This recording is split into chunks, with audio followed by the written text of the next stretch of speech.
Hello friends, स्वागत है आप सभी को मेरे चैनल पे। तो आज की हमारी कहानी का नाम है खानदान। कहानी अच्छी लगे तो वीडियो को लाइक, सब्सक्राइब और शेयर ज़रूर करिएगा। अब कहानी को शुरू करते हैं। आज सूरजमल जी लज्जा, पीड़ा और शर्म से अपनी गर्दन झुकाए बैठे थे। आज जब उनके ही सामने उनके घर की बहू बेटियां पाश्चात्य परिधानों में कुछ हद तक नग्नता धारण किए लाउड म्यूजिक पर नाच रही थी, इस सब के बीच उनका साथ उनके घर के बेटे दे रहे थे। बोतलें खुल रही थी।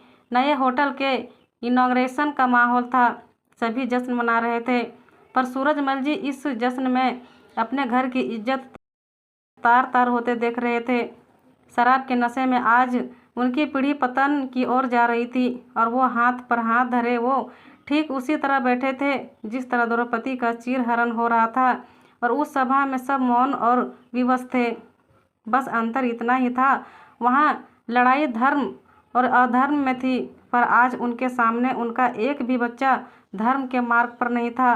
सभी कुमार्ग पर चल पड़े थे, जिसे वे सभी आधुनिकता का नाम दे रहे थे। वो आधुनिकता नहीं, बस मात्र फुहड़ता ही थी।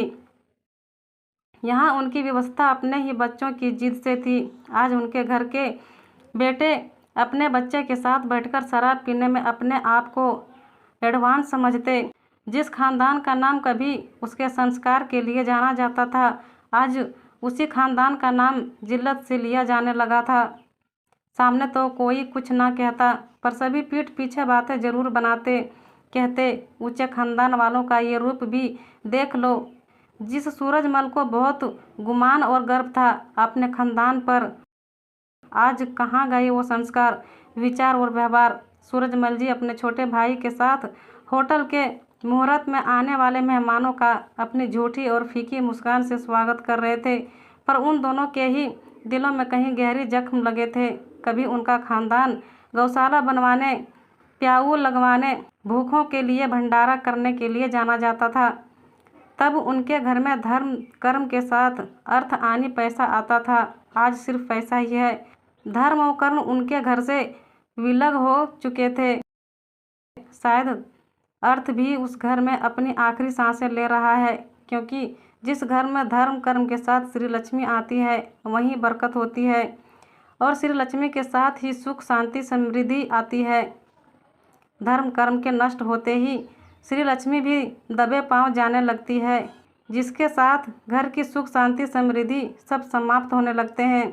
सूरजमल जी की इच्छा है कि उनके जाने के बाद भी उनके परिवार का नाम उनके अच्छे संस्कारों के कारण जाना जाए।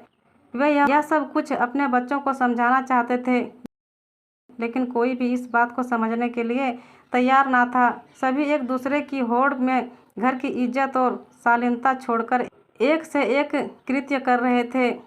पैसे के पीछे भाग रहे थे, मीट फैक्ट्रियों में पैसा लगा रहे थे। सूरजमल जी गहरी सोच में डूबे, बस कैसे ना कैसे अपने को संभाल पा रहे थे। तभी उनके बरसों पुराने मुनीम जी उनके यहाँ मुहूर्त में आते हैं, जिनकी बेटी का रिश्ता कभी सूरजमल जी ने यह कहकर ठुकरा दिया था कि उनका खानदान उनके बराबर का नहीं है। वही मुनीम जी आज जब अपने सेठ जी सूरजमल जी के घर की बहू बेटियों को यूं शालीनता छोड़कर नाचते और नशे में लड़खड़ाते देखते हैं तो कह ही देते हैं, सेठ जी क्षमा करना, सिर्फ खानदान बड़ा होने से कुछ नहीं होता, संस्कार ना हो तो सब कुछ बेकार है। मेरे पास कुछ नहीं था, सिर्फ संस्कार थे। आज शायद मेरे उन्हीं संस्कारों की वजह से मेरी बेटी ने प्रशासनिक सेवा पास की है। लीजिए, मुंह मीठा कीजिए। सूरजमल जी के पास इस बात का कोई जवाब नहीं था, क्योंकि वो भी अपनी वर्तमान पीढ़ी को पतन की ओर जाते अपनी आंखों से देख रहे थे। वे सोच रहे हैं कि काश आज ये धरती फट जाए और मैं उसमें समा जाऊं।